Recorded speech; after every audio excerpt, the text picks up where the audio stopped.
Okay. Hello, ladies and gentlemen. Boys over here. And welcome back to another Reader live stream. And tonight, I am going to be reading Psycho by Robert Bloch. Going to continue reading from where we were at. Tonight, I will be reading from chapters 7 through.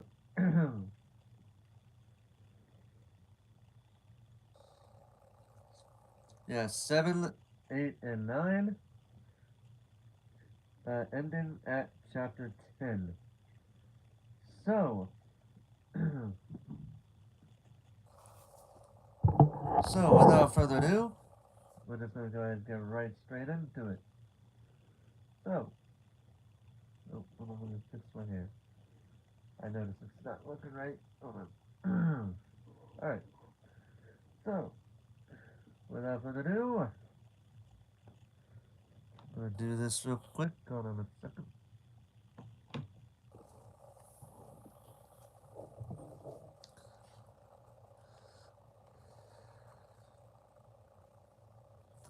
Alright, so without further ado, let's begin.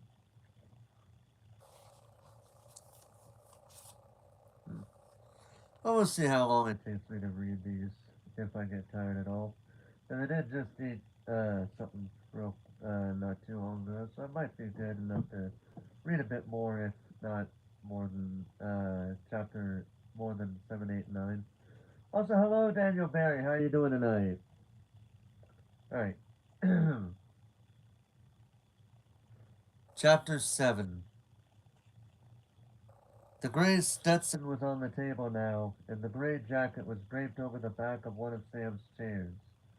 Arbogast snubbed his third cigarette in the ashtray and immediately lighted another. Alright, he said. You didn't leave Bearvale any time during the past week. I'll buy that, Loomis. You know better than to lie. Too easy for me to check your story around town here. The investigator inhaled slowly.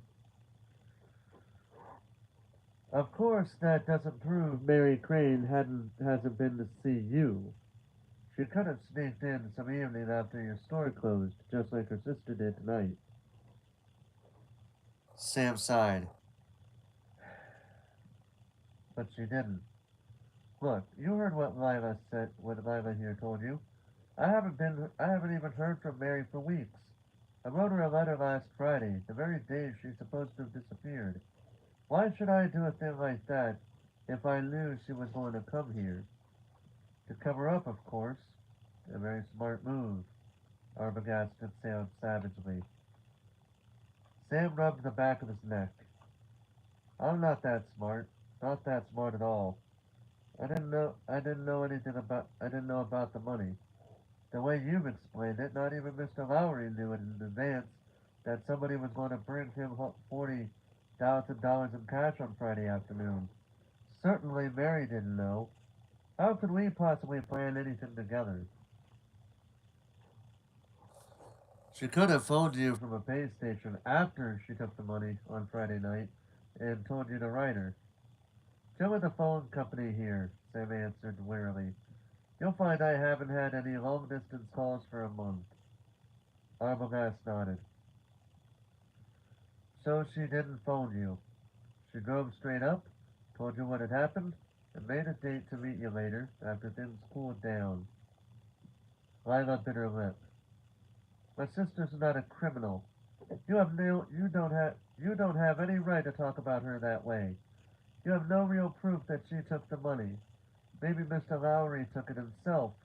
Maybe he cooked up this whole story just to cover up. Sorry, Arbogast murmured. I know how you feel, but you can't make him your patsy. Unless the thief is found, tried, and convicted, our company doesn't pay off, and Lowry is out of the 40 grand, so he couldn't profit from the deal in any way. Besides, you're overlooking obvious facts. Mary Crane is missing. She has been missing ever since the afternoon she received that money. She didn't take it to the bank. She didn't hide it in the apartment, but it's gone, and her car is gone. and she's gone. Again, a cigarette died and was interred in the ashtray. It all adds up. Lila began to sob softly. No, it doesn't. You should have listened to me when I wanted to call the police. Instead, I let you and Mr. Lowry talk me out of it. Because you said you wanted to keep things quiet, and maybe if we waited, Mary would decide to bring the money back. You wouldn't believe what I said, but I know now that I was right. Mary didn't take that money. Somebody must have kidnapped her. Somebody who knew about it. Arbogast shrugged, then rose wearily and walked over to the girl. He patted her shoulder. Listen, Miss Crane. We went through this before, remember? Nobody else knew about the money. Your sister wasn't kidnapped. She went home and packed her bags, drove off in her own car, and she was alone. Didn't your landlady see her off? So be reasonable. I am reasonable! You're the one who doesn't make sense! Following me up here to see Mr. Loomis. The investigator shook his head. What makes you think I followed you? He asked quietly. How else did you happen to come here tonight? You didn't know that Mary and Sam Loomis were engaged. Outside of me, no one knew. You didn't even know Sam Loomis existed. Arbogast shook his head. I knew. Remember up at your apartment, when I looked through your sister's desk? I came across this envelope. He flourished it. Why, why, it's addressed to me, Sam muttered, and rose to reach for it. Arbogast drew his hand away. You won't need this, he said. There's no letter inside, just the envelope. But I can use it because it's in her handwriting. He paused. As a matter of fact, I have been using it ever since Wednesday morning when I started out for here. You started out for here on Wednesday? Lila dabbed at her eyes with a handkerchief. That's right. I wasn't following you. I was way ahead of you. The address on the envelope gave me a lead. That, plus Loomis's picture in the frame next to your sister's bed. With all my love, Sam. Easy enough to figure out the connection. So I decided to put myself in your sister's place. I've just laid my hands on $40,000 in cash. I've got to get out of town fast. Where do I go? Canada? Mexico? The West Indies? Too risky. Besides, I haven't had time to make long-range plans. My natural impulses would be to come straight to Loverboy here. Sam hit the kitchen table so hard that the cigarette butts jumped out of the ashtray. That's about enough, he said. You have no official right to make such accusations. So far, you haven't offered one word of proof to back up any of this. Arbogast fumbled for another cigarette. You want proof, eh? What do you think I've been doing back there on the road ever since Wednesday morning? That's when I found the car. You found my sister's car? Lila was on her feet. Sure. I had a funny hunch that one of the first things she'd do would be to ditch it. So I called around town to all the dealers and the used car lots, leaving a description and the license number. Sure enough, it paid off. I found the place, showed the guy my credentials, and he talked. Talked fast, too. Guess he thought the car was hot. I didn't exactly contradict his motion either. Turned out that Mary Crane made a fast trade with him on Friday night, just before closing time. Took a hell of a beating on the deal, too. But I got all the info on the title and a full description of the heap she drove out with headed north. So I headed north, too. But I couldn't go very fast. I was playing one hunch, that she'd stick to the highway because she was coming here.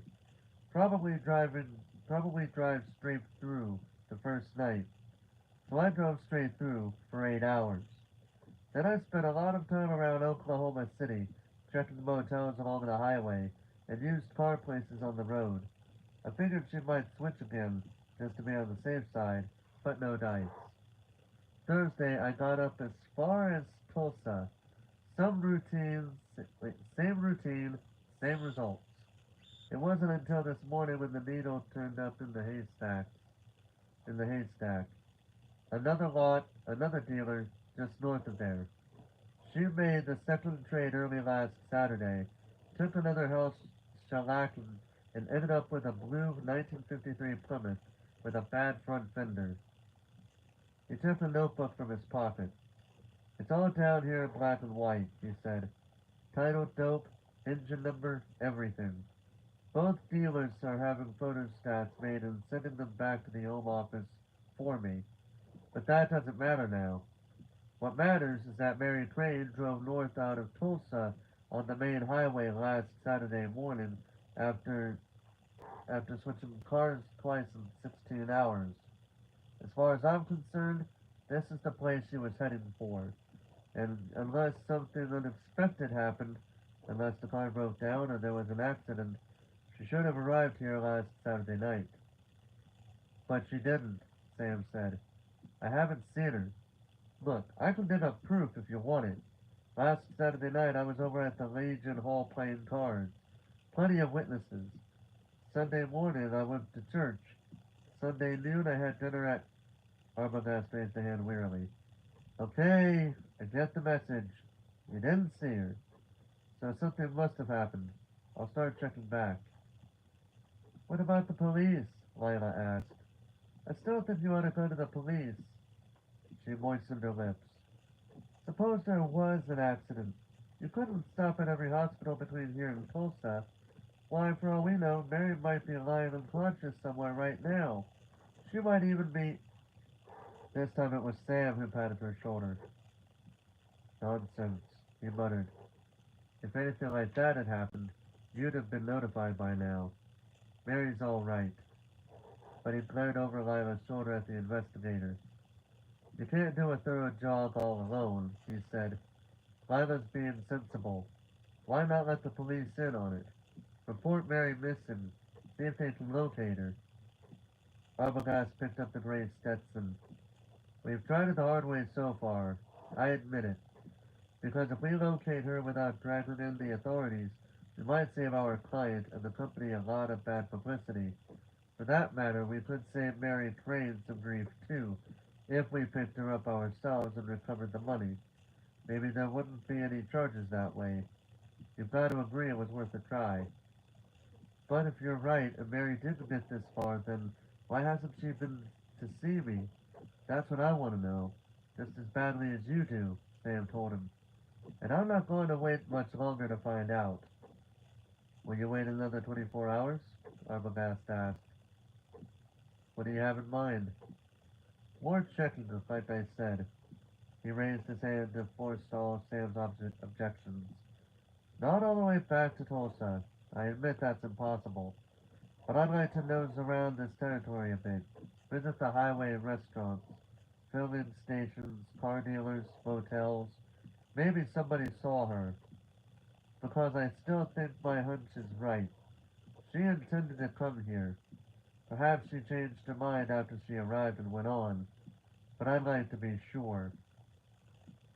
And if you don't find out in 24 hours, then I'm willing to call it quits. Go to the police, do the whole missing persons routine. Okay? Sam glanced at Lila. What do you think? He asked.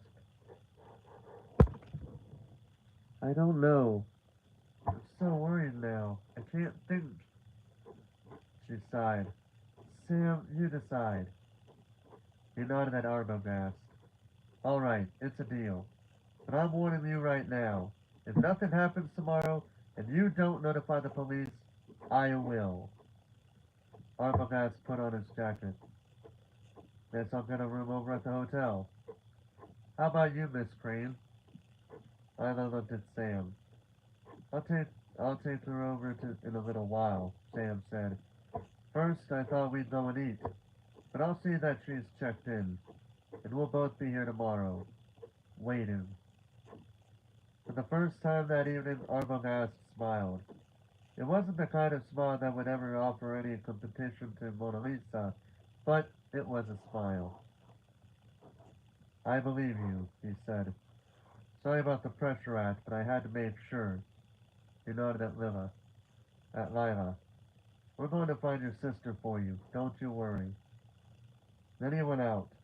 Long before the front door closed behind him, Lila was sobbing against Sam's shoulder. Her voice was a muffled moan. Sam, I'm scared. Something's happened to Mary. I know it.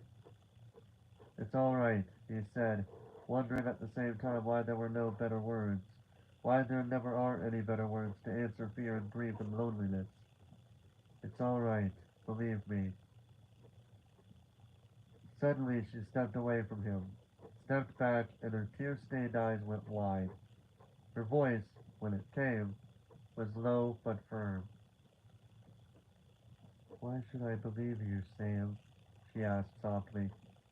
Is there a reason? A reason you didn't tell that inspector?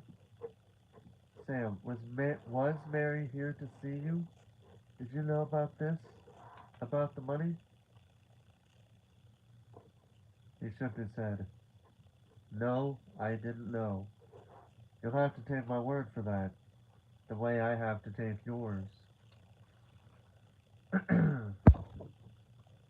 She turned away, facing the wall. I guess you're right, she told him. Mary could have come to either one of us during the week, couldn't she? But she didn't. I trust you, Sam. Only it's just that it's so hard to believe anything anymore when your own sister turns out to be a take it easy, Sam cut in. What you need right now is a little food and a lot of rest. Things won't look so black tomorrow. Do you really think so, Sam? Yes, I do. It was the first time he'd ever lied to a woman.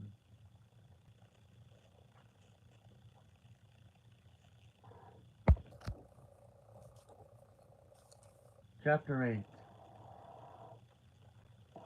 Tomorrow became today, Saturday, and for Sam it was a time of waiting.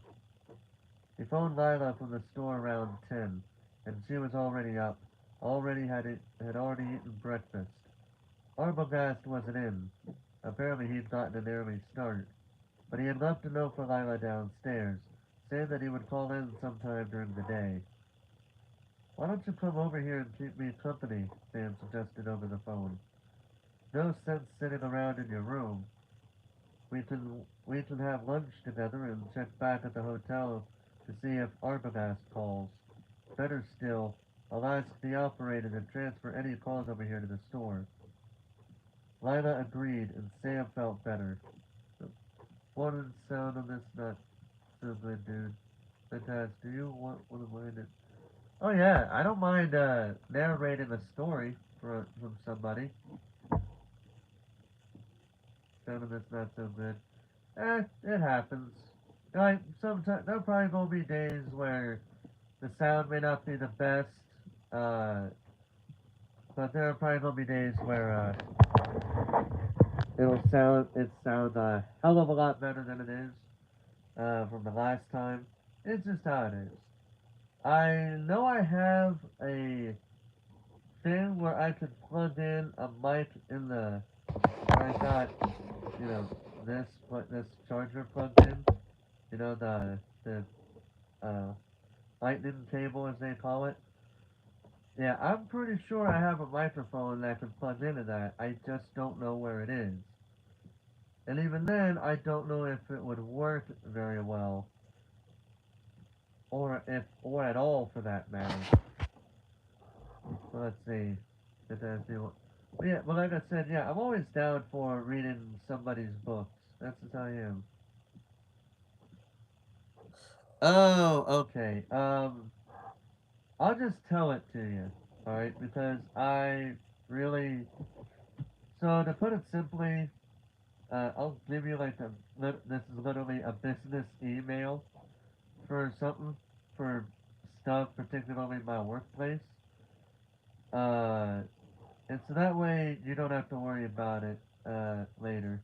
But yeah, so my business email is, and it's going to sound very unoriginal, uninspired, but I don't care. It's supposed to be professional.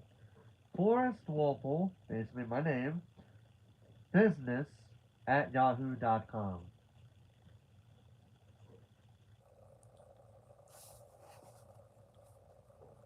So basically, it'd be my name with no space, business at yahoo.com.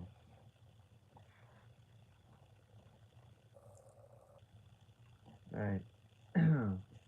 Getting back to the book for a moment. Lila agreed, and Sam felt better. He didn't want her to be alone today. Too easy for her to start brooding about Mary. God knows he'd done enough of it himself all night. He'd done his best to resist the idea, but he had to admit that Arbogast's theory made sense. Mary must have planned to come here after she took the money, if she had taken it, that is. That was the worst part, accepting Mary in the role of a thief. Mary wasn't that kind of a person. Everything he knew about her contradicted the possibility. And yet, just how much did he know about Mary, really? Just last night he'd acknowledged to himself how little he had actually understood his fiancée. Why, he knew so little that he'd even mistaken another girl for her in a dim light.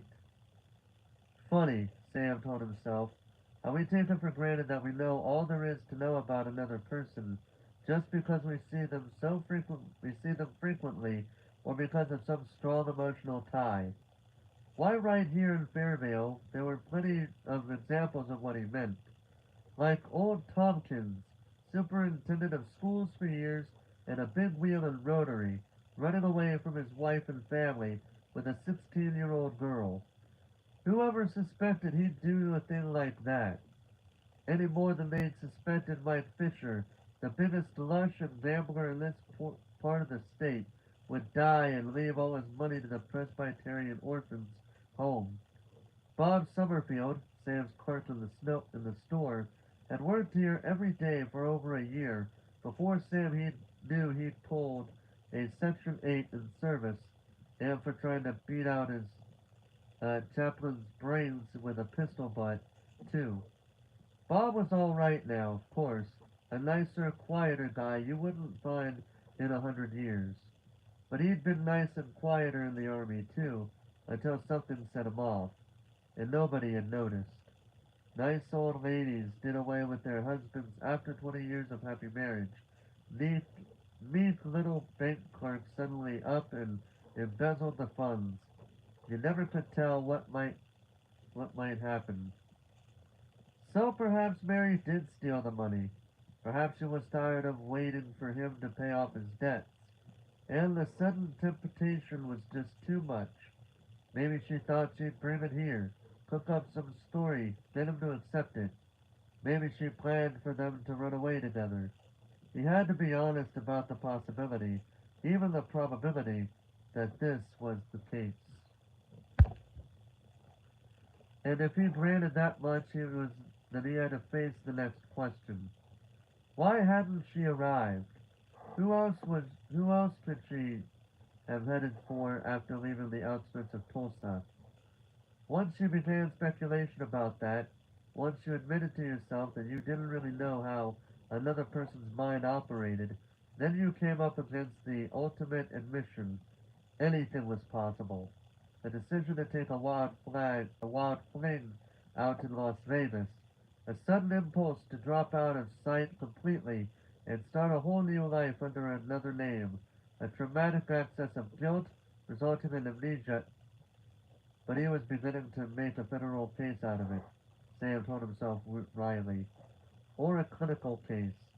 If he was going off on such far-fetched speculations, he'd have to admit 1,001 other alternatives. That she had been in an accident, as Lila feared, or picked up some hitchhiker who... Again Sam closed off the thought. He couldn't afford to carry it any further. It was bad enough keeping it to himself without the added burden of keeping it from Lila. His job today was to cheer her up. There was always the slim chance that Arbogast would find a lead. If not, he'd go to the authorities. Then, and only then, would he allow himself to think about the worst that might happen. Talk about not knowing other people. Why, when you came down, when you come, when you came right down to it, you didn't even know yourself. You never suspected that he could entertain such sudden doubt and disloyalty concerning Mary, and yet how easily he'd slipped into an accepting the attitude. It was unfair to her. The least he could do, in partial atonement, was to keep his suspicions from her sister. Unless, of course, she was thinking of the same thing. She was thinking the same things. But Lila seemed in better spirits this morning. She changed into a lightweight suit, and when she came into the store, her step was buoyant. Sam introduced her to Bob Summerfield, then took her out to lunch. Inevitably, she began speculating about Mary and about what Arbogast might be doing today. Sam answered her briefly, attempting to keep both his replies and his tone of music on a casual level. After their meal, he stopped at the hotel and arranged to have a transfer made on any calls which might come in for Lila during the afternoon. Then they went back to the store. It was a light day for Saturday, and much of the town Sunday sit was able to sit in the back of in the back room and chat with the girls. Summerfield handheld the customers, and it was only occasionally that Sam had to excuse himself and step out to take care of matters. Lila seemed relaxed and at ease. She switched it, she switched on the radio, picked up a symphonic program on AM, and listened with apparent absorption. Sam found her sitting there, like when he returned from one of his trips up front. For Bartok's concerto for orchestra, isn't it? He asked. She looked up at him, smiling. Thank you, Guy. Funny, you know so much about music. What's so strange about that? This is the age of music. Wait, this is the age of hi-fi. Remember? Just because a person lives in a small town doesn't mean he doesn't or he can't be interested in music, books, art, and I've had a lot of time to fill. Lila smoothed the color of her blouse. Maybe I've got things backed up then. Maybe the funny thing isn't that you're interested in in like kids like this, but well, that you're, wait, but that you're also in the hardware business. The two just don't seem to go together. There's nothing wrong with the uh,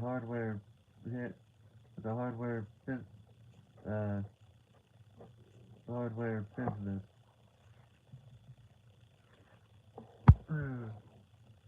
I didn't mean to imply that, but seems well so trivial. Sam Sam sat down at the table. Suddenly he stopped and picked up an object from the floor. It was really small, pointed and shiny. Trivial, he echoed. Perhaps. Then again, I maybe uh, if it's all in the way, you can you can look at it. For example, what's this in my hand? A gnat, isn't it? That's right. Just a just a nail. Uh, just a nail by the pound. Hundreds of people a year. Dad used to sell them too.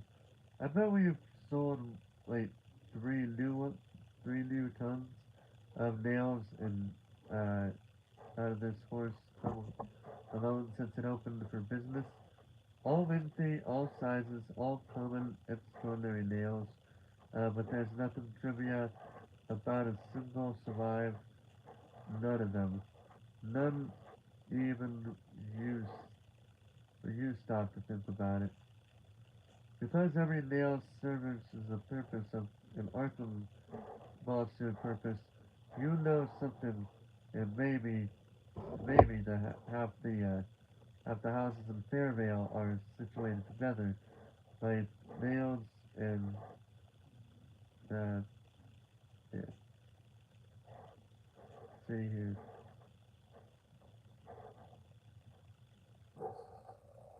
Because every nail serves testing how to make sure not the address no problem, etc. Channel 26, I'm always fair and plans. Alright, Steven, no problem. No problem. Let me see if it worked though real quick. Give me 1 second.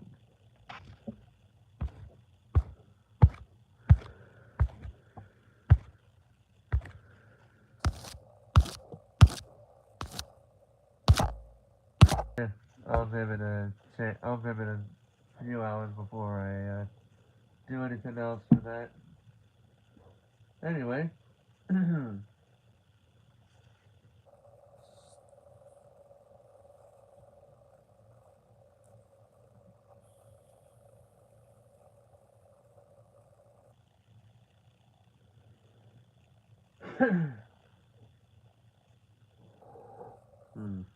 I might try to go ahead and read that page of them because I think that cause I kind of missed where I was at. So I'll just do this. There's nothing wrong with the hardware business. I didn't mean to imply that, but it seems, well, so trivial. Sam sat down at the table. Suddenly he stopped and picked up an object from the floor. It was small, pointed, and shiny. Trivial, he echoed. Perhaps. Then again, maybe it's all in the way you look at it. For example, what's this in my hand? A nail, isn't it? That's right. Just a nail. I sell them by the pound. Hundreds of pounds a year. Dad used to sell them too. I bet we've sold 10 tons of nails out of this store alone since it opened for business. All lengths, all sizes, just common ordinary nails. But, but there's nothing trivial about a single one of them. Not when you stop to think about it.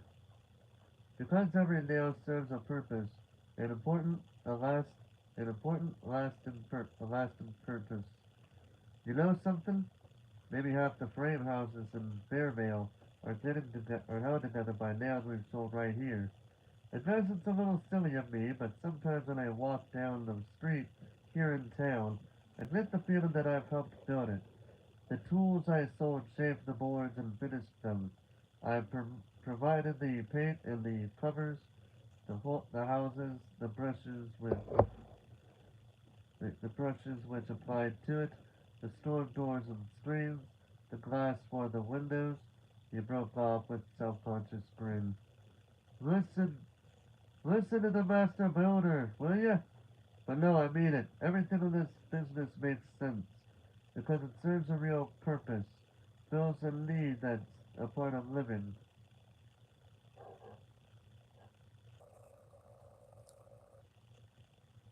Every single nail like this one fulfills a function, driving into a crucial place, and you can depend on it to do a job.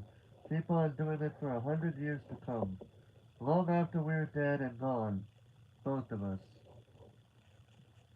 The moment he said the words, he regretted them, but it was too late now. He watched the smile fade from her lips, as if on cue.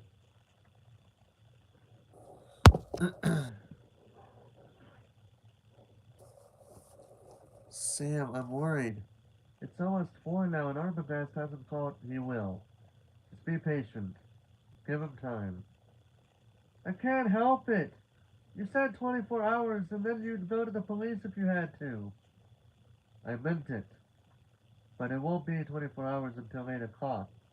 And I still say maybe we won't have to go. Maybe Arbogast is right. Maybe? Sam, I want to know! She smoothed her blouse again, but her brow remained wrinkled. You aren't fooling me for 1 minute, with all this routine about nails. You're just as nervous as I am, aren't you? Yes, I guess so. He stood up, swimming his arms. I don't know why Arbogast hadn't gone in by now. There aren't that many places in this area to check. Not if he stopped at every highway hamburger joint and and motel in the county. If he doesn't get in touch with us by supper time, I'll go over to Judge Chambers myself. Who? Judge Chambers. He's the sheriff here. Fairvale's the county seat, you know. Sam, the phone rang out in the store. He dropped without waiting for her. He disappeared without waiting for her to complete her sentence. Bob Summerfield was already answering. It's for you, he recalled. Sam picked up the receiver, glancing over his shoulder, and noting that Lila had followed him out. Noting that Lila had followed him out. Hello, Sam Loomis speaking. Armabass. Thought you might be terrified about me. We were. Lila and I had been sitting here and waiting for you to call. What did you find out? There was a short and almost imperceptible pause. Then, no dice so fast. So far? Wait, no dice so far. So far? So far? Where have you been all day? Where haven't I been? I've covered this area from one end of the other. North to south, I'm a per, per, Parnassus. That's right. Wait, there. That's way down there at the edge of the country. If you, uh, isn't it? Without hesitation, uh, what about the the highway in between? I came out of it, but I understand that I can become a bit annoying sometimes. And what's, wait,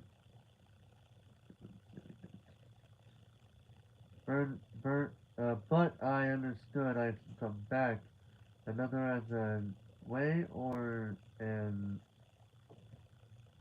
uh, triple van. Yeah, best I can do. Anyway, yes, that's right. The highway, it's a country truck. But there's absolutely nobody's, along, yeah, let's see. Even a filling station. Even in the restaurants where fellas tell you there's a good noodle in the back there. Of course, you uh, just think of, uh, yeah, from the sense of it, anyway, from the tip of it, I guess there is. The old world place. I bet did, I bet you didn't know there was a time player. To, see here. The Bates place, but, oh, come to think of it, I guess there is. The one Bates place. The old Bates place. I didn't know about it till it was still open. It only lasted like you'll find anywhere. Weeks. Well, the last one on the list, I'm conversing back anyway, uh, so I might as well stop in. Okay. How you holding? Alright. And the little girl? Son, Sam lowered her eyes. Sam wants to ride with me to the... Yeah, there you go. Sam lowered his price. She wanted the total to non-profit, the authoritarian immediately, uh, yeah, anyway, Sam loved his voice. She wanted me to notify the absorptions immediately. And I think she got the message because when I told Jeff that, told me, I knew I knew she's right. Will you wait till I get home? How long is this going to take? Are you, no. Anyway. In honor Walt's, uh,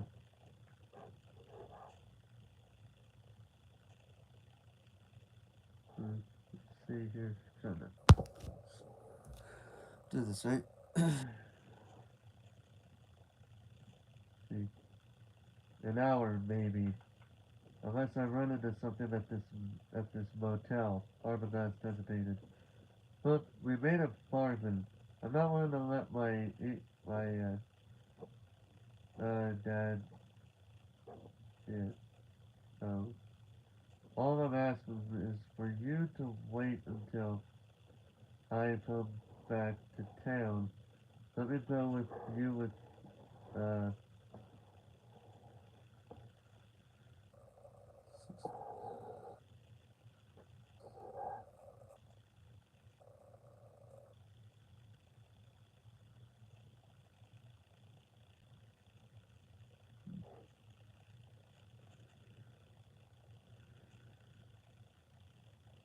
you wait until I get there?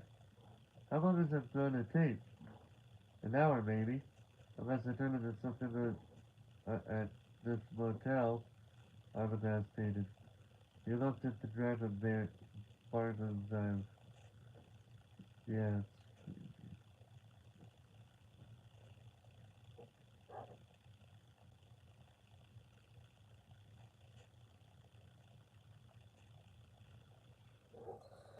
Alright.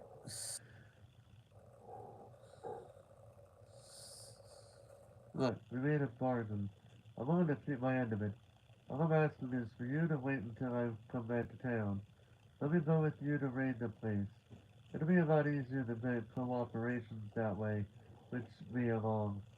You know you haven't worth small romance law, the small town law. The minute you ask them to put guns through a long distance call, they should press the panic button. Hey, mommy, how you doing tonight? I'm doing pretty well, though. Thank you for asking.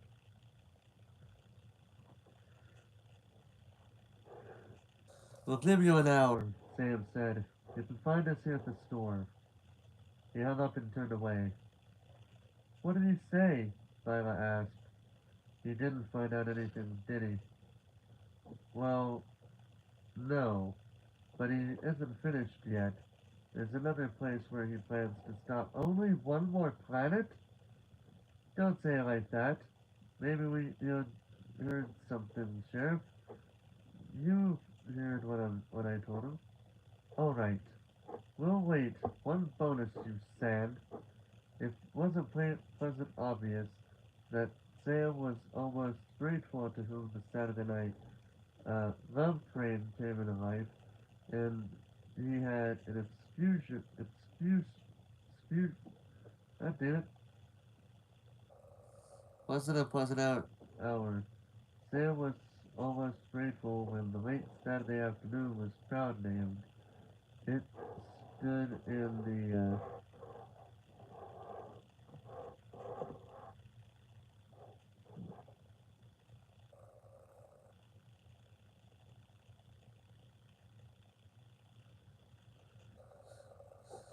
see there we go, alright. It wasn't a pleasant hour. Sam was almost grateful when the last Saturday afternoon caveman came in, and he had an excuse to go out from the baby and help wait on the toddler on the overflow. He couldn't pretend to be cheerful any longer could have been small talk, but next to her, that felt like normal. Because he was beginning to feel it now. Something had happened. Something had happened to Mary. Something. Sam! He turned away from the cash register to complete a sale, and Lila was there. She took her card, she took her card out from the back of the room, and she was populated.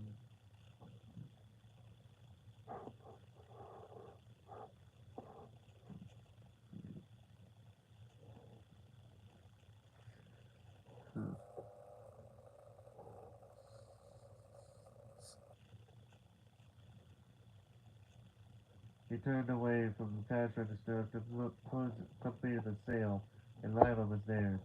She'd come out from the back room and she was pointing at her wristwatch. Sam, the hour's up. I know.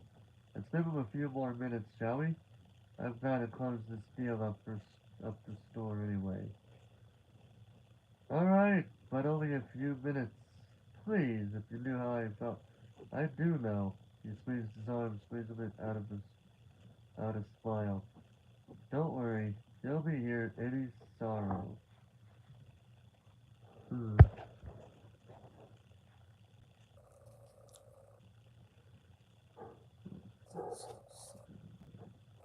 Sam and Summerfield shoot him out their last straggler at the 5:30. Sam checked the register and Summerfield spread the dust covers for the night. Still, Arbogast didn't appear. Summerfield switched off the lights, prepared to depart. Sam got ready to lock the door. No Arbogast. Now, Lila said, let's go now. If you don't, then I will. Listen, Sam said. It's the phone. Listen, Sam said. It's the phone. Uh, these. Where are you? You promised to never mind. What I, what I did promise. The investigator's voice was low and his words buried or hurried. Even on the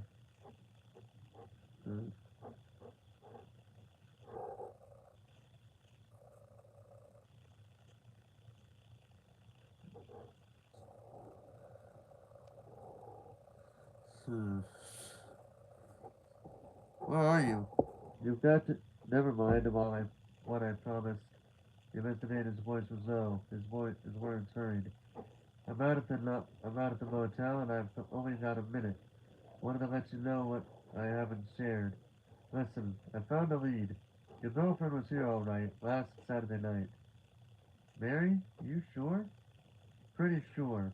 I checked the register, got a chance to compare higher handwriting. Of course, she used another system named Jane Wilson. If they have a phony address, I'd be there with the account to photostat the register entry. The proof. What else did you find out? Well, the crime description tallies and does this description night of Wendy the girl. Uh, yeah. Anyway. What else did you find out? Well, the cat description tallies, and so does the description of the girl. The proprietor filled me in. How do you manage to get past that information? I pulled my badge and gave him a walking stick, car nominee, car routine. What am I talking about? He got all excited. A real oddball. This guy Nelson's name, uh, Nelson's Norman Bates. You know him?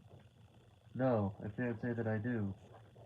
He says the girl drove in Saturday night around 6, paid in advance. It was a bad night, raining, and she was the only customer. Claims she pulled out early the next morning, but he came down to open up. He lives in a house behind the motel with his mother. Do you think he's telling the truth? I don't know yet. What does that mean?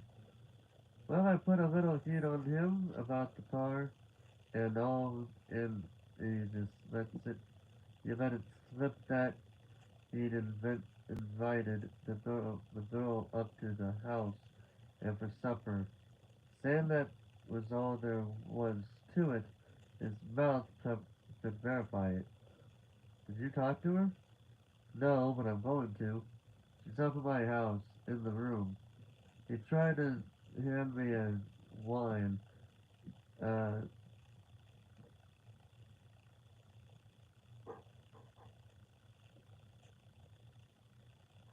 right. say no. No, but I'm going to. She's up at yeah. She's up at the house in her room. She tried to brand me like that. Brand me a line that like that she's too sick to see anyone. But I noticed her sitting was yeah.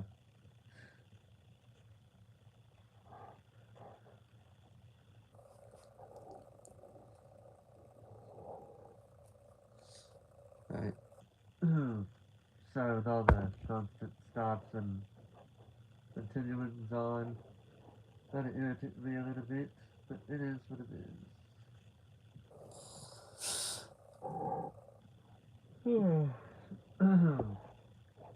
I'll actually just read that paragraph I'm on. No, but I'm going to.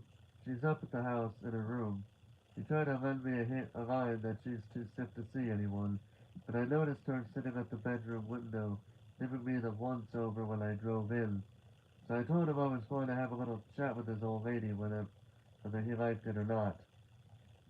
But you have no authority. Look, you want me to find out about your girlfriend, don't you? And he doesn't seem to know anything about search warrants. Anyway, he hot-footed it off to the house, so tell his mother to get dressed. I thought I'd sneak through a call while he's gone. So you stick around until I'm finished here. Oh, he's coming back. See ya. The receiver clicked and the line went dead. Sam hung up. He turned to Lila and reported the conversation. Feel, feel better now? Yes, but I wish I knew. We will know in just a little while. Now all we have to do is wait.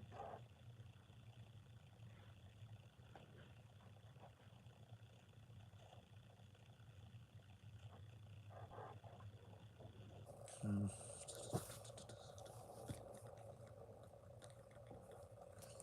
Chapter 9. Oh, hey, Base Redemption, how you doing tonight? Yeah, I do. I am enjoying, even though I did watch the movie about a few days ago, I am enjoying reading the book because I know there are some things that are in the book that were not in the movie, for sure. Alright. I don't know if this will be the final chapter or not. We'll just see how this goes. It's kind of crazy that I'm already almost an hour into this book. I must be reading really fast when I think about it, I guess. Hmm. Anyway, chapter 9. Saturday afternoon. Norman shaved. He shaved only once a week, and always on a Saturday. Norman didn't like to shave because of the mirror. It had those wavy lines in it. All mirrors seemed to have wavy lines that hurt his eyes. Maybe the real trouble was that his eyes were bad. Yes, that was it, because he remembered how he used to enjoy looking in the mirror as a boy. He liked to stand in front of the glass whenever without any clothes on. One time Mother caught him at it and hit him on the side of the head with a big silver-handled hairbrush. She hit him hard and it hurt. Mother said that was a nasty thing to do, to look at yourself that way. He could still remember how it hurt and how his head ached afterward. From then on, it seemed he got a headache almost every time he looked in the mirror. Mother finally took him to the doctor, and the doctor said he needed glasses. The glasses helped, but he still had trouble seeing properly when he gazed into a mirror. So after a while, he just didn't, except when he couldn't help it. And Mother was right.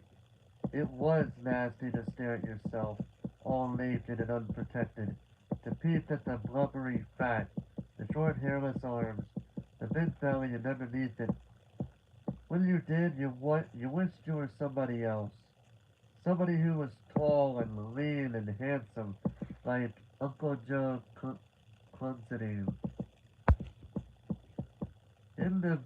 Isn't he the best looking figure of a man you ever saw?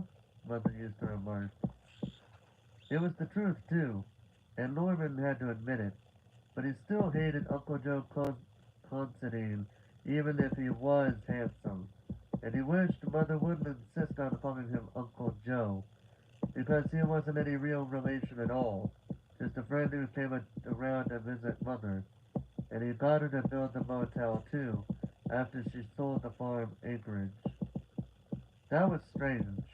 Mother always talked against men and about your father who ran off and deserted me, and yet Uncle Joe Considine could wrap her around his middle finger. He could do anything he wanted with Mother. It would be nice to be like that, and to look the way Uncle Joe Considine looked. Oh no, it wouldn't, because Uncle Joe was dead. Norman blinked at his reflection as he shaved. Funny how it had slipped his mind. It must have been almost 20 years now. Time is relative, of course. Ein- Einstein said so, and he wasn't the first to discover it.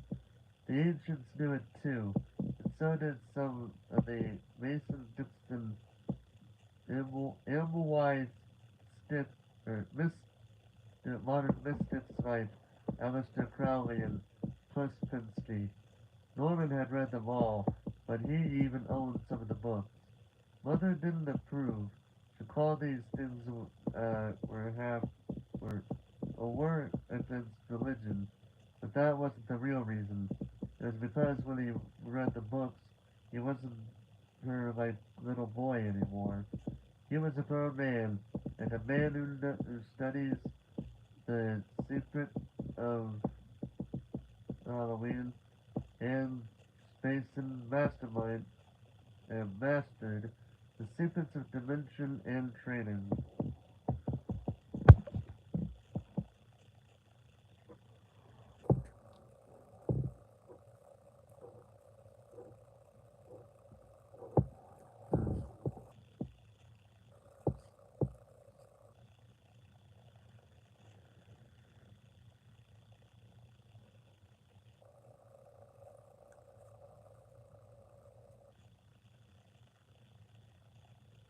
Hmm. Yeah, I'm trying to find where the heck I just stopped at. Okay, let's see here. Norman had read them all, and he even owned some of the books. Mother didn't approve. She claimed these things were against religion, but that wasn't the real reason. It was because when he read the books, he wasn't her little boy anymore. He was a grown man, a man who studied the secrets of time and space, and mastered the secrets of dimension and being. It was like being two people, really, the child and the adult. Whenever the child about the mother had become a child again, a with the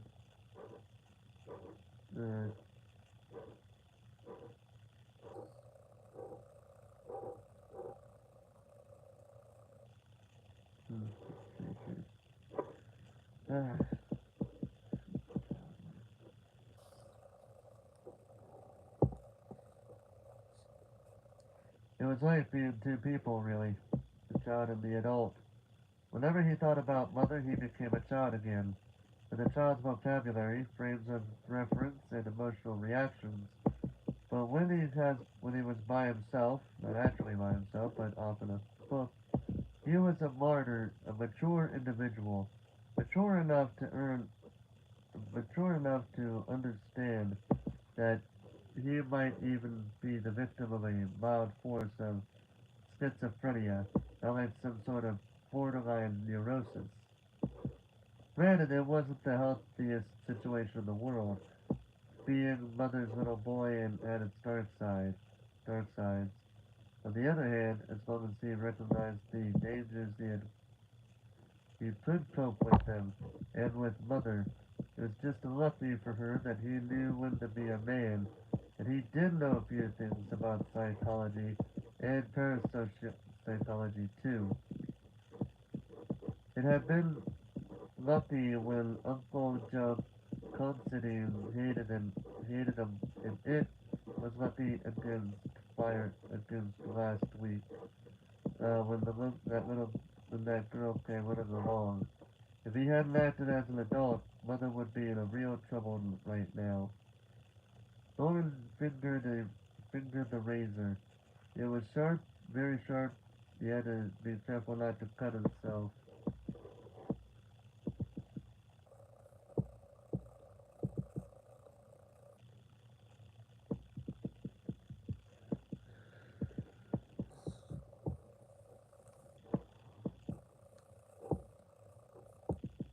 Yes, and he had to be careful to put it away when he was finished shaving, to lock it up where Mother couldn't get hold of it. He couldn't trust Mother with anything that sharp. That's why he did most of the cooking and the dishes too. Mother loved to clean house. Her own room was always neat as a pin, but Norman always took charge of the kitchen. Not that he ever said anything to her outright, he just took over.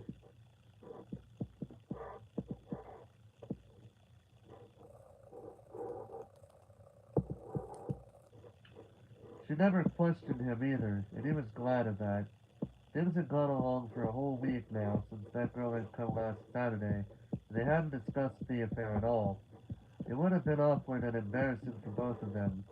Mother must have sensed it, for it seemed as if she deliberately avoided him. She spent a lot of time just resting in her room, and didn't have much to say. Probably her conscience bothered her, and that was as it should be. Mother was a terrible thing. Even if you're not quite right in the head, you can realize that much. Mother must be suffering quite a bit.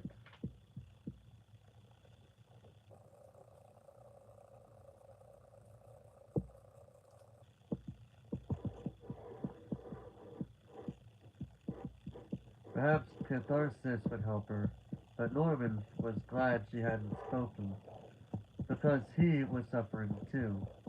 It wasn't co- conscience that plagued him, it was fear.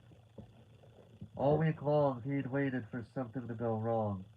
Every time a car drove into the motel driveway, he just about jumped out of his skin. Even when cars merely drove past on the old highway, it just made him nervous. Last Saturday, of course, he'd finished cleaning up back there at the edge of the swamp. He took his own car down there and loaded the trailer with wood, and by the time he'd finished, there wasn't anything left that would look suspicious. The girl's earring had gone into the swamp too, and the other one hadn't showed up. Shown up. Hmm.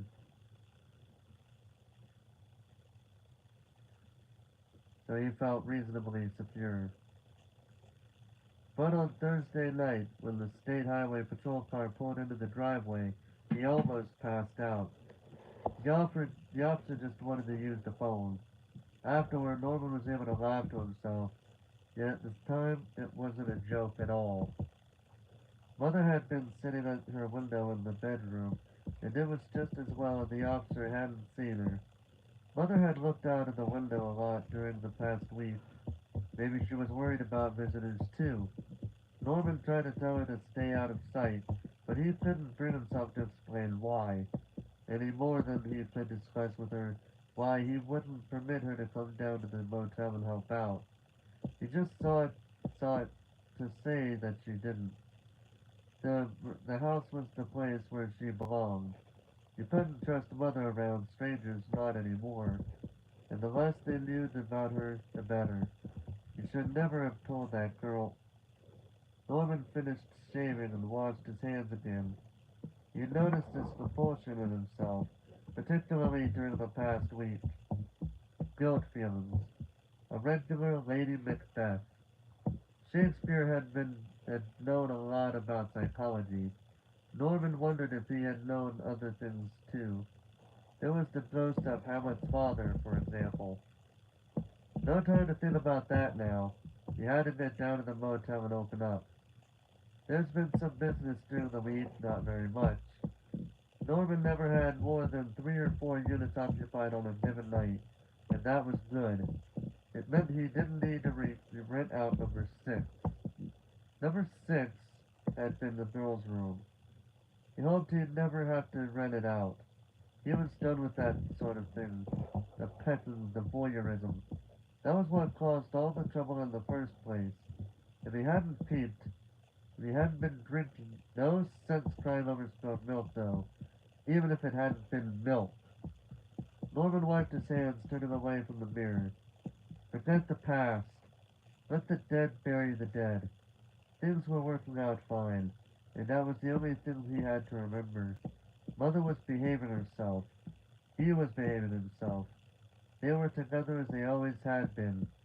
A whole week had gone by without any trouble, and there wouldn't be any trouble from now on, particularly if he held firm to his resolve to behave like an adult instead of a child, a mama's boy, and he'd already made up his mind about that. He tightened his tie and left the bathroom. Mother was in her room, looking out the window again. Norman wondered if he ought to say anything to her. No, better not. There might be an argument, and he wasn't quite ready yet to face her. Let her look, if she liked.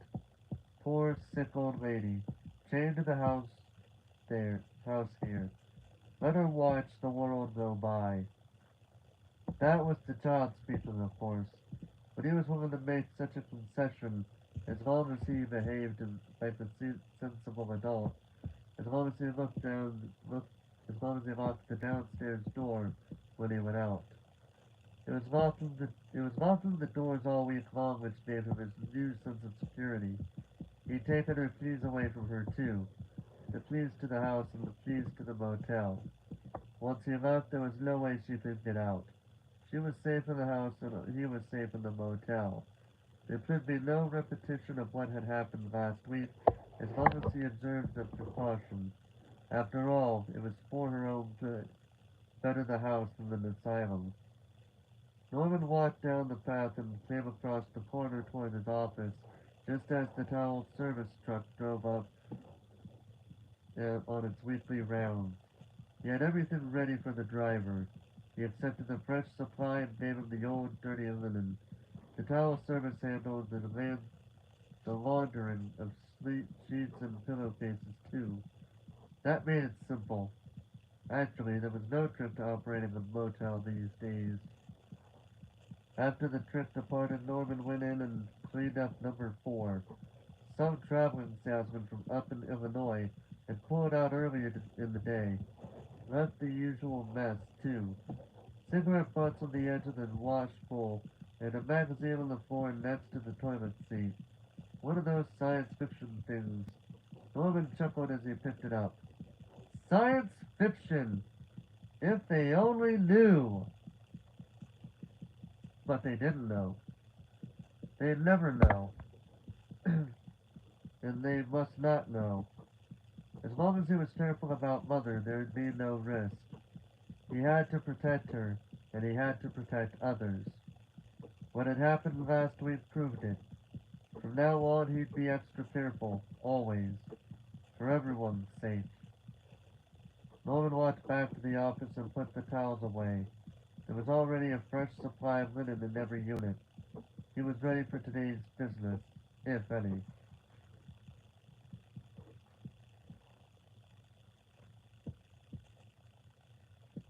But nothing happened until around 4 o'clock. He sat there watching the roadway outside, and he got bored and fidgety. He was almost tempted to take a drink until he remembered what he'd promised himself. No more drinking. That was part of the trouble, when there was trouble. He couldn't afford to drink, not even a drop. Drinking had killed Uncle Joe Considine. Drinking had led to the killing of the girl indirectly. So from now on, he'd be a teetotaler. Still, he could use a drink now. Just one. Norman was still hesitating when the car pulled in. Alabama plates. A middle-aged couple climbed out and came into the office. The man was bald and wore heavy dark-rimmed glasses. The woman was fat and perspiring. Norman showed them Norman showed them number 1, way at the other end, for $10, double. The woman completed about the stuff. stuffing us in a high whining drawl, but she seemed satisfied when Norman switched on the fan. The man took their bags and signed the register. Mr. and Mrs. Herman Pritzler, Birmingham, Alabama. They were just tourists. They wouldn't present any problems. Norman sat down again, rifling the pages of the science fiction magazine he'd found. The light was dim. Must be around 5 o'clock now. He switched on the lamp. Another car rolled up the drive with a lone man behind the wheel. Probably another salesman. Green Buick. Texas license. Texas license! The girl, that Jane Wilson, had come from Texas! Norman stood up and stepped behind the counter. He saw the man leave the car, heard the crunch of his approaching footsteps on the gravel, marched the rhythm with the muffled thumping of his own heart. It's not just coincidence. It's just coincidence, he told himself. People drive from Texas every day. Why, Alabama's even further away. The man entered. He was tall and thin, and he wore one of those gray Stetson hats with a broad brim that shadowed the upper portion of his face. His chin showed tan under the heavy stubble of beard. Good evening, he said without much of a drawl. Good evening. Norman shifted his feet uneasily underneath the counter. You're the proprietor here? That's right. Would you like a room?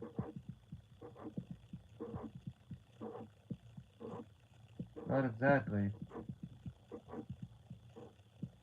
Oh, I hear my niece and nephew. Not exactly. I'm looking for a little information. I'll be glad to help if I can. What is it you wanted to know? I'm trying to locate a girl. Norman's hands twitched. He couldn't feel them because they were numb. Uh-oh, hold on.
Alright, I'm back now. I'm sorry about that.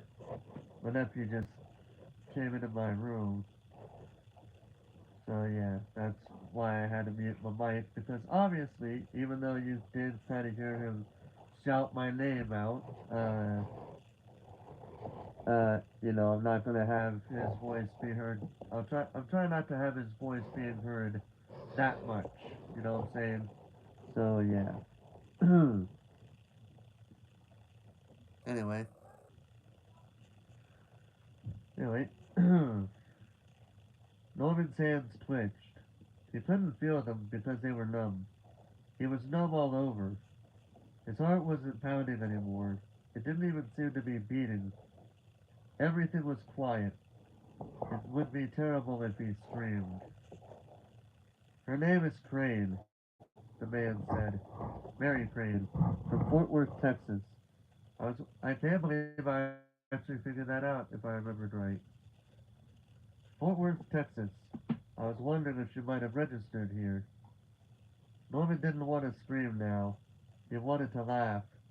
He could feel his heart resume its normal functions again. It was easy to reply.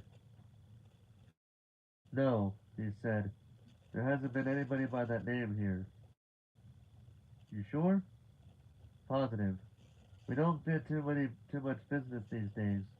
I'm pretty good at remembering my customers. The snow would have stopped over about a week ago. Last Saturday night, say, or Sunday. I didn't have anyone here over the weekend. Weather was bad in these parts. Are you sure? The girl, woman, I should say, is about 27, 5 feet 5, weight around 120, dark hair, blue eyes. She drives a 1953 Plymouth sedan, a blue Tudor with a still-in front fender on the right side. The license number is. Norman stopped listening. Why had he said there hadn't been anyone here? The man was describing that girl all right. He knew all about her. Well, he still couldn't prove the girl had come, if Norman denied it. And he'd have to keep on denying it now. No, I don't think I can help you.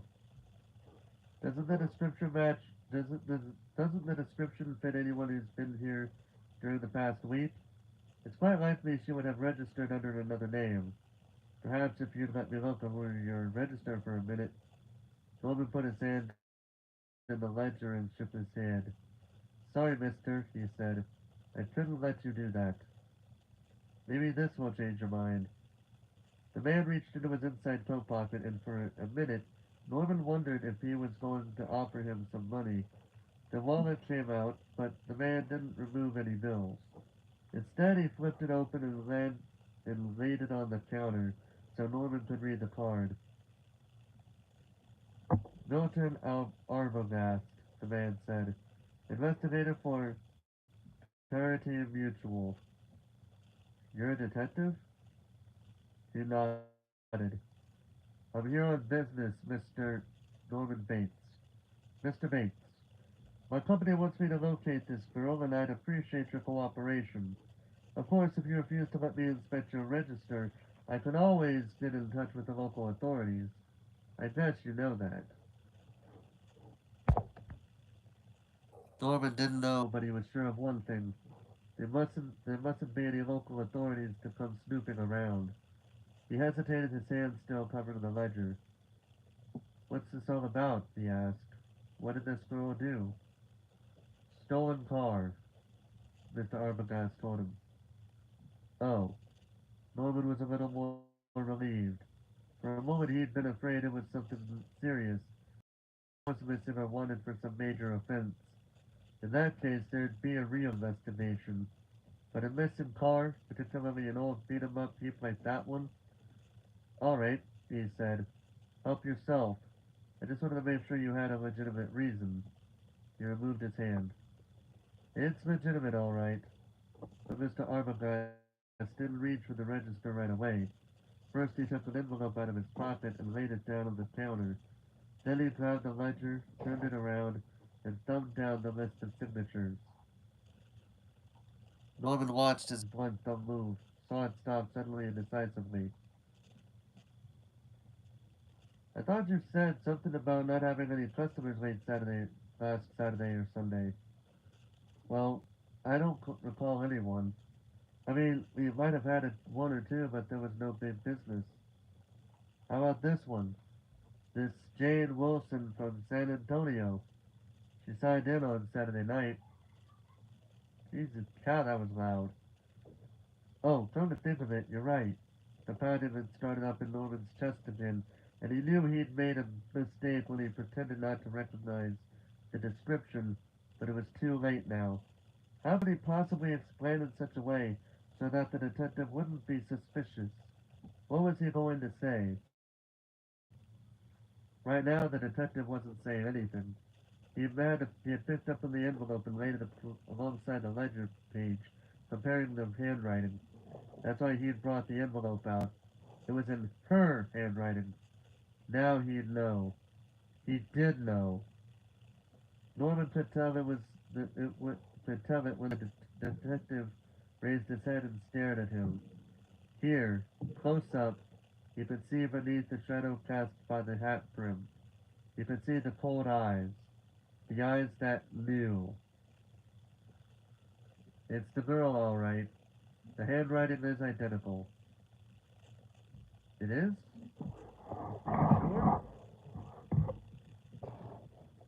Sure enough that I'm going to get a photostat made, even if it takes a court order. And that isn't all I can do if you won't start talking and tell me the truth. Why did you lie about not seeing the girl? I didn't lie. I just forgot. You said you had a good memory. Well, yes, generally I do, only prove it. Mr. Arbogast lit a cigarette. In case you don't know, car theft is a federal offense. You wouldn't want to be involved as an accessory, would you? Involved? How can I be involved? A girl drives in here, she takes a room, spends the night, and drives away again. How can I possibly be involved? By withholding information, Mr. Arbogast inhaled deeply. Come on now, let's have it. You saw the girl? What did she look like? Just as you described her, I guess. It was raining hard when she came in. I was busy. I didn't really take a second look. I let her sign in, gave her a key, and that was that. Did she say anything? Did she say anything? What did you talk about? The weather, I suppose. I don't remember. Did she say any? Did she seem ill at ease in any way? Was there anything about her that made you suspicious? No, nothing at all. She seemed like just another tourist to me. Good enough. Mr. Arbogast ground his cigarette butt into the ashtray. Didn't impress you one way or the other, eh? On one hand, there was nothing that caused you to suspect anything was wrong with her, and on the other, she didn't particularly arouse your sympathies either. I mean, you felt no emotions toward this girl after all, at all. Certainly not. Mr. Arbogast leaned forward casually. Then why did you try to shield her by pretending you never remembered that she had come here? I didn't try. I just forgot, I tell you. Norman knew he'd walked into a trap, but he wasn't going any further. What are you trying to insinuate? Do you think I helped her steal the car? Nobody's accusing you of anything, Mr. Bates. It's just that I need all the facts I can get. You say she came alone? She came alone, she took a room, she left the next morning. She's probably 1,000 miles away by now, probably. Mr. Arbogast smiled. Well, let's take it a little slower, shall we? Maybe you can remember something. She left alone, is that it? About what time would you say? I don't know. I was asleep up at the house Sunday morning. Then you don't actually know she was alone when she left. I can't prove it if that's what you mean. How about during the evening? Did she have any visitors? No. You're positive? Quite positive. Did anyone else happen to see her here that night? She was the only customer. And you were on duty alone? That's right. She stayed in her room? Yes. All evening. Didn't even make a phone call. Of course not. So you're the only one who knew where she was here at all. I've already told you that.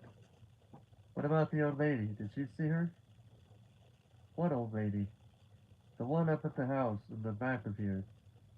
Norman could feel the pounding now. His heart was going to beat its way right through his chest. He started to say, there is no old lady, but Mr. Arbogast was still talking. I noticed her staring out of the window when I drove in. Who is she? That's my mother. He had to admit it. There was no way out. No way out. You could explain. She's pretty feeble. She never comes down here anymore. Then she didn't see the girl? No, she's sick. She stayed in her room when we are it slipped out just like that. Because Mr. Arbogast had asked the questions too fast, he'd done it on purpose, just to confuse him, and when he mentioned mother, it caught Norman off guard. He'd thought only about protecting her, and now Mr. Arbogast wasn't casual anymore. You had supper with Mary Crane up at your house? Just coffee and sandwiches. I thought I told you. It wasn't anything. You see, she asked where she could eat, and I said, Fairvale, but that's almost 20 miles away, and it was raining, so I took her up to the house with me. That's all there was to it. What did you talk about? We didn't talk about anything. I told you Mother's sick, and I didn't want to disturb her. She's been sick all week. I guess that's what's been upsetting me, making me forget things. Like this girl and having supper. It just slipped my mind. Is there anything else that might have slipped your mind? Like, say, you and this girl coming back here and having a little party? No! Nothing like that! How can you say such a thing? What right have you got to say it's such a thing? I won't ever talk to you anymore. I told you all you wanted to know. Now get out of here! Alright. Mr. Arbogast pulled down the brim of his Stetson. I'll be on my way. But first I'd like to have a word with your mother. Maybe she might have noticed something that you've forgotten. I tell you, she didn't even see the girl. Norman came around the counter. Besides, you can't talk to her. She's very ill. He could hear his heart pounding and he had to shout above it. I forbid you to see her. In that case, I'll come back with a search warrant. He was bluffing. Norman knew it now. That's ridiculous. Nobody'd issue one. Who'd believe I'd steal an old car?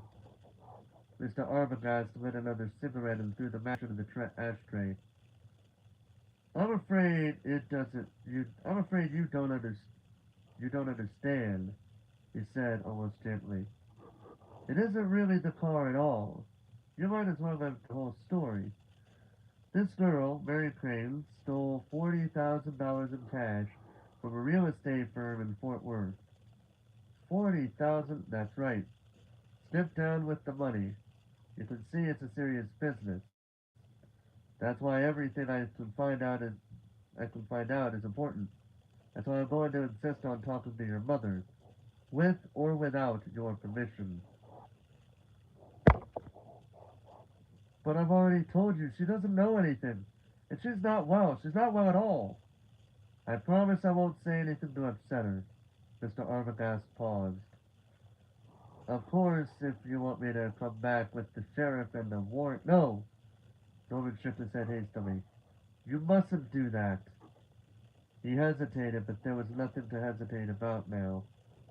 $40,000. No.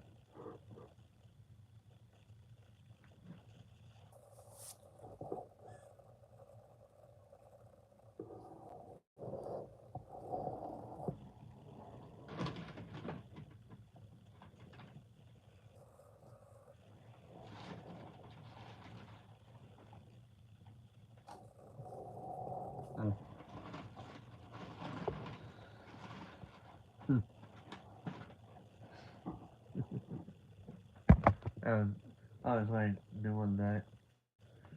You know those little mouse traps that people like to do outside of those deadly ones? I have a mouse trap myself. It's called just using a random bag to make the mice think there's some food in there, and then next thing I know, just just tuck that bag like whoop, boom, just like that.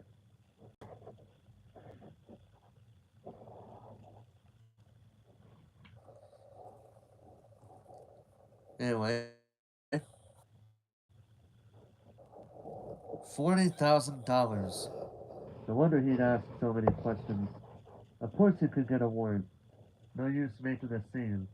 And besides, there was that Alabama couple down the line. No way out. No way out at all.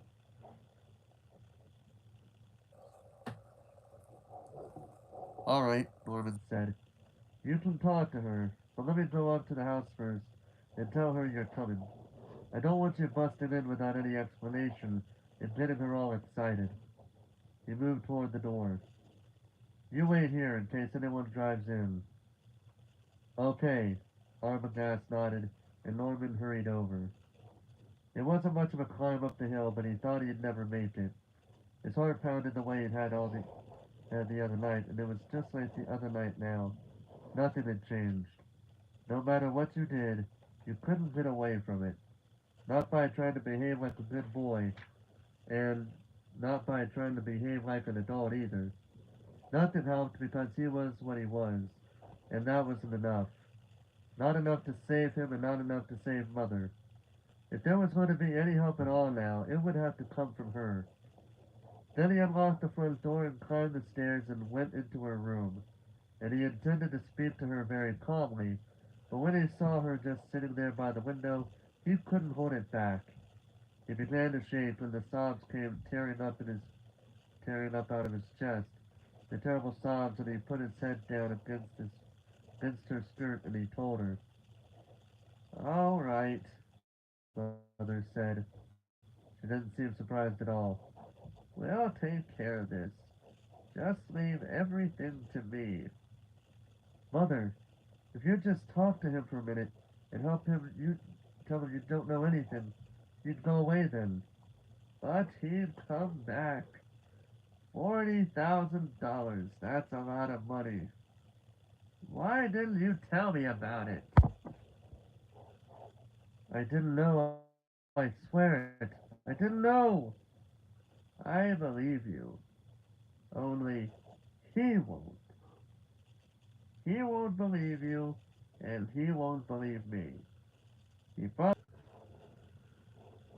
Alright, we're gonna go ahead and read back to what I was just reading on that paragraph because it disconnected for a little bit. So, yeah. "I believe you, only he won't. He won't believe you, and he won't believe me. He probably thinks we're all in on it together, or that we did something to the girl because of the money. Don't you see how it is?" "Mother," he closed his eyes. He couldn't look at her. "What are you going to do?" If you're hearing any noises, it's one of the dogs out there. "I'm going to get dressed. We want to be all ready for your visitor, don't we?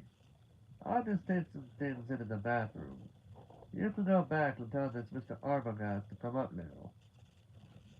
"No, I can't. I won't bring him up here, not if you're going to." And he couldn't. He couldn't move at all now. He wanted to faint, but even that wouldn't stop what was going to happen. "Mustang!"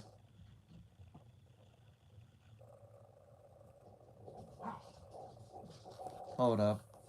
I'm hearing a little bit of fighting going on out there. I'll be right back. Hold on a second.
Alright, I'm back. Just to put the two dogs in a cage. As I do that every time they start a fighting. Letting them know, yeah, you don't do that. So I got them both in a cage, so they're probably not going to start any, they're not going to have any problems for the time being. But we shall see, but hopefully not. Anyway,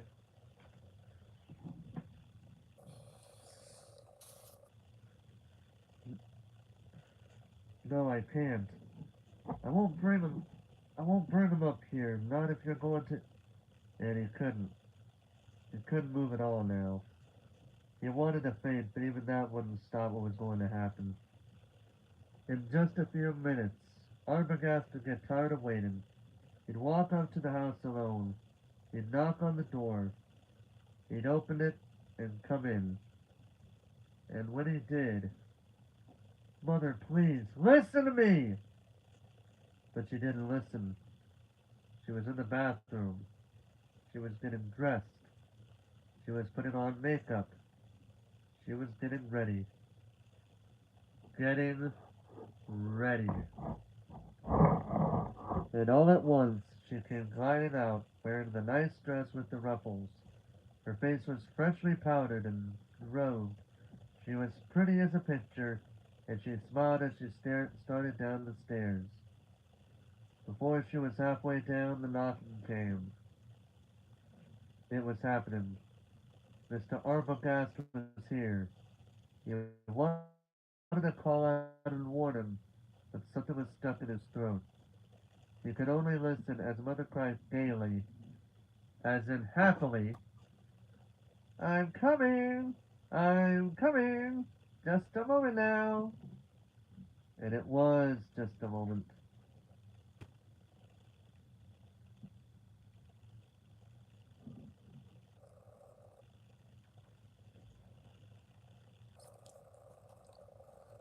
And it was just a moment. Mother opened the door and Mr. Arbogast walked in. He looked at her and then he opened his mouth to say something. As he did so, he raised his head, and that was all Mother had been waiting for.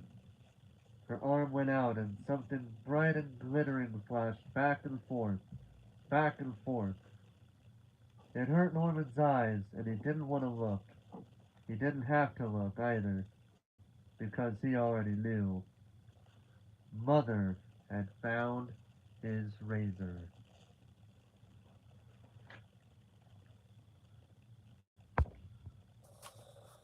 Hmm.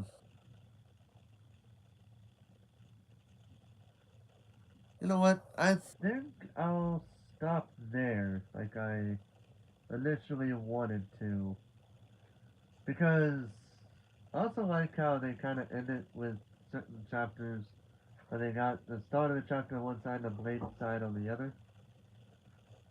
Yeah, so I kind of like it like that. That seems like a surefire way to end it. End it. You know what I'm saying? Um,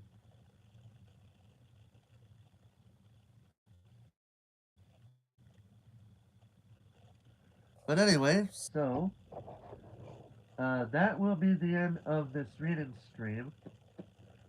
Um, I'm honestly in the mood to play another game tonight, but I'm not sure what game I'll play.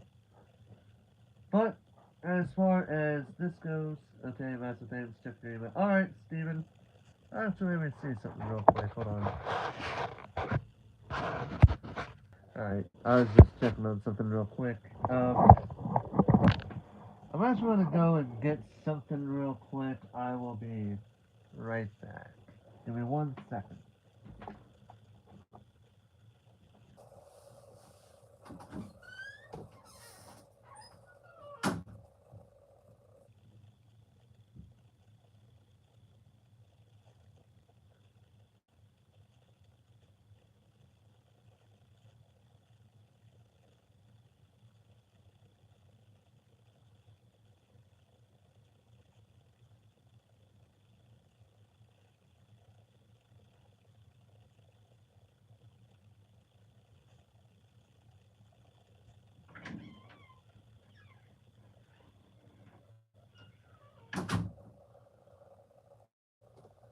Alright.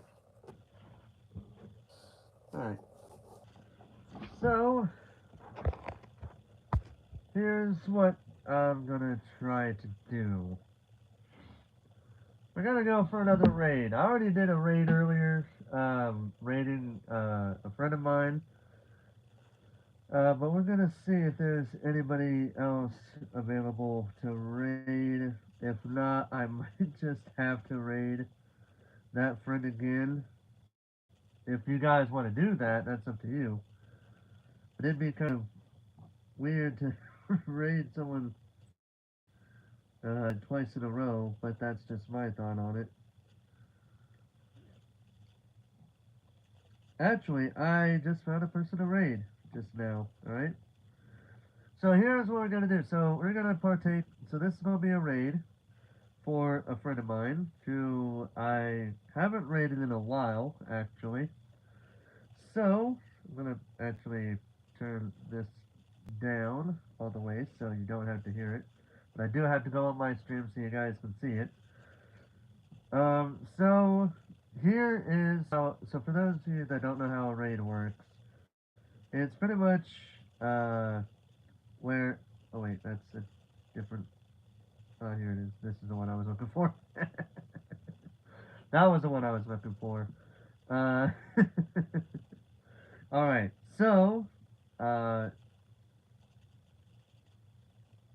here we go. Alright, so alright, so I'm gonna go ahead and do the hashtag real quick. Hashtag forest raid. You put this in the person I'm about to raid's chat. I mean, this will be what you send. And I am raiding a good a friend known as Sacrona, who is streaming Mario Party Jamboree. You know the one. Don't even. Okay. Anyway, but yeah, we're gonna raid a good friend of mine, Sacrona, who is playing Super Mario Party Jamboree. There is the hashtag, the raid hashtag. There is the link to his channel. So, but with that being said, ladies and gentlemen, I want to thank everybody for stopping by for this reading stream.